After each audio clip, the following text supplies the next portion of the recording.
Pernahkah Anda berhenti sebentar dan bertanya, mengapa Pancasila ada? Bukan agar kita sekedar menghafal 5 sila di sekolah, tapi agar kita memahami makna di baliknya. Sebuah dasar yang lahir dari perbedaan, perdebatan, namun disatukan oleh satu tekad untuk melihat Indonesia berdiri di atas persatuan. Tahun 1945, ketika bangsa ini masih berada di bawah penjajahan Jepang, dari sana didirikanlah sebuah lembaga bernama BPOPKI, Badan Penyelidik Usaha-Usaha Persiapan Kemerdekaan Indonesia, atau dalam bahasa Jepang disebut Dokuritsu Junbi Chosakai. Di sanalah tokoh-tokoh besar seperti Supomo, Muhammad Yamin, dan Soekarno melakukan perdebatan, berdiskusi, dan merumuskan satu pertanyaan besar. Dasar apa yang akan menjadi jiwa bagi bangsa Indonesia merdeka?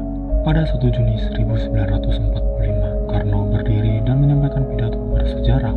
Ia memperkenalkan 5 prinsip yang kelak disebut Pancasila. Namun, perjuangan tidak berhenti di situ.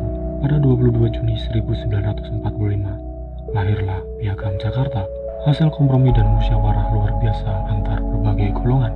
Para tokoh menyesuaikan rumusannya agar seluruh rakyat Indonesia dari Sabang sampai Merauke merasa diwakili. Setelah proklamasi 17 Agustus 1945, didirikanlah lembaga baru bernama PPKI, Panitia Persiapan Kemerdekaan Indonesia, atau dalam bahasa Jepang dikenal sebagai Dokuritsu Junbi Hinkai. Awalnya dibentuk oleh Jepang, namun segera diambil alih sepenuhnya oleh bangsa kita sendiri. Di sanalah para pendiri bangsa menegaskan arah negara, merumuskan dasar dan konstitusi. Dari sinilah kata Pancasila benar-benar mendapatkan napasnya sebagai ideologi bangsa, bukan hanya simbol tapi fondasi moral, bukan sekedar 5 sila, tapi cara kita menatap masa depan bersama. Dan akhirnya pada 18 Agustus 1945, melalui sidang PPKI, Pancasila disahkan secara resmi dalam pembukaan Undang-Undang Dasar 1945. Sejak saat itu, Pancasila bukan lagi sekedar gagasan, melainkan jiwa dari bangsa yang baru lahir, Indonesia. Dari proses panjang itu, kita belajar banyak hal tentang musyawarah, toleransi, persatuan, dan keadilan. Ketika perbedaan pandangan disatukan dalam dialog dan niat baik, ketika satu kelompok rela mengalah demi persatuan bangsa, ketika persatuan lahir dari keberanian untuk menempatkan kepentingan bersama, dan ketika setiap keputusan diambil selalu untuk semua. Pancasila adalah wajah bangsa yang hidup bukan di kertas, tapi di hati mereka yang mau memahami perbedaan.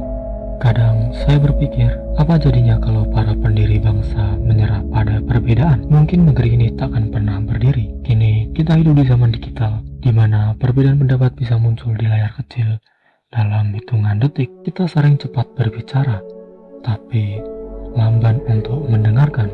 Namun, dari sejarah kita tahu, perbedaan bukan untuk dipertentangkan, tapi untuk dipahami. Kita tidak perlu berada di ruang sidang seperti mereka. Cukup mulai dari hal sederhana, mendengarkan sebelum berbicara, menghargai sebelum menilai, dan menjaga persatuan.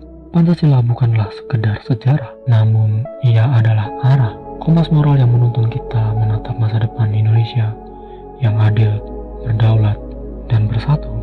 Saya percaya semangat itu tidak akan pernah padam selama masih ada generasi muda yang berani berpikir terbuka, bersuara dengan empati, dan berbuat dengan hati.